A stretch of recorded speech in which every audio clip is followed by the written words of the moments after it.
Hi everyone, welcome back to my channel.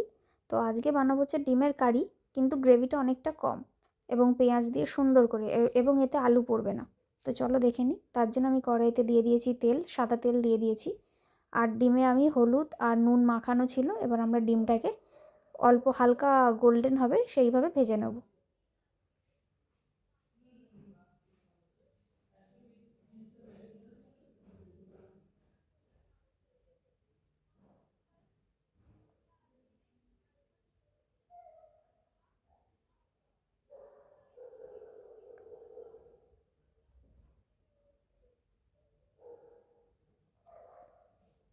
তো এখানে আমার ডিম ভাজা হয়ে গেছে। এবার আমি সেই তেলেই দিয়ে দিলাম হচ্ছে গোটা জিরে, তেজপাতা। ফোড়নটা একটু হয়ে এলে স্লাইস করে কেটে রাখা যে পেঁয়াজ আছে সেটা আমরা ভেজে নেব। আর পেঁয়াজটা ভাজতে ভাজতেই আমরা ওপর থেকে একটু নুন দিয়ে দেবো।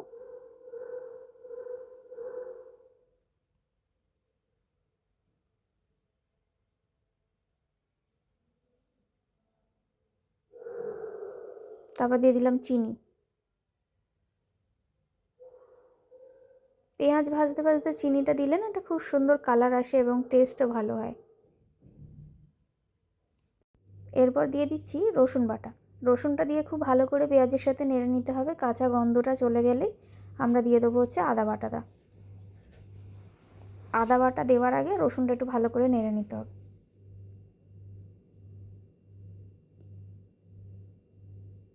এরপর দিয়ে দিলাম হচ্ছে আদা বাটা।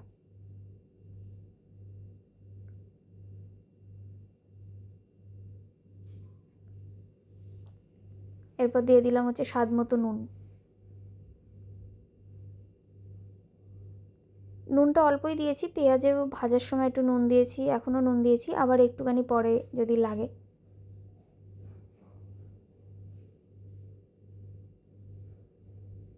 এবার দিয়ে দেবো হচ্ছে লঙ্কা গুঁড়ো, লাল লঙ্কার গুঁড়ো, মানে এবার আস্তে মশলাগুলো পড়বে। তারপর দিয়ে দেবো হলুদ গুঁড়ো।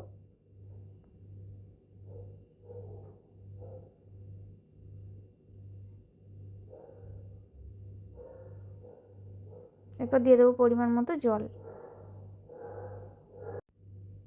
তারপর জল দিয়ে খুব ভালো করে নেড়ে নিতে হবে যতক্ষণ না সেই মশলা কষিয়ে যে তেলটা ছাড়ছে ততক্ষণ।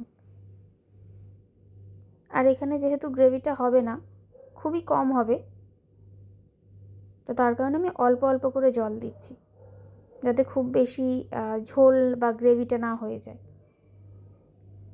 তো এখানে দেখতেই পাচ্ছ খুবই সামান্য জল দিয়ে দিয়ে মশলাটাকে কষা হচ্ছে।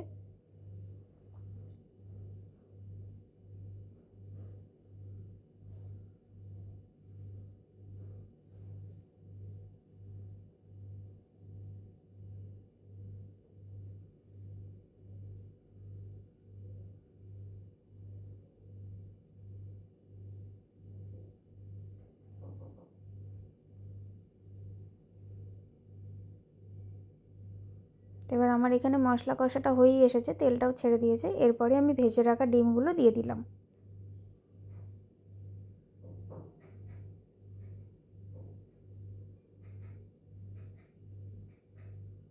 এরপর খুব ভালো করে নাড়িয়ে নিলেই আমাদের রেডি। দেখেছো, একদমই গ্রেভি নেই, বললাম না এটাতে গ্রেভি থাকে না, কিন্তু এত অপূর্ব খেতে হয়। পেঁয়াজগুলো একটু মুখে মুখ পড়বে, মানে পেঁয়াজ তো যেহেতু পুরো গলে যাচ্ছে না, তো পেঁয়াজটা খুব মুখে পড়ে এবং খুব ভালো লাগে খেতে ডিমের কারিটা। এখানে একটু সামান্য জল দিলাম, জল দিয়ে জাস্ট একটু নেড়ে নেবো। এবং এটা তোমরা রুটি, পরোটা, এমনকি দুপুরবেলা ভাতের সাথেও খাওয়া যায়। আমরা তো ভাত দিয়েই খাই, খুবই ভালো লাগে, আর অন্য কোনো তরকারি লাগবেই না। তো এখানে আমার ডিম রেডি, এবার নামিয়ে নেবো। তোমরাও ভিডিওটি দেখে রান্নাটা ট্রাই করো বাড়িতে।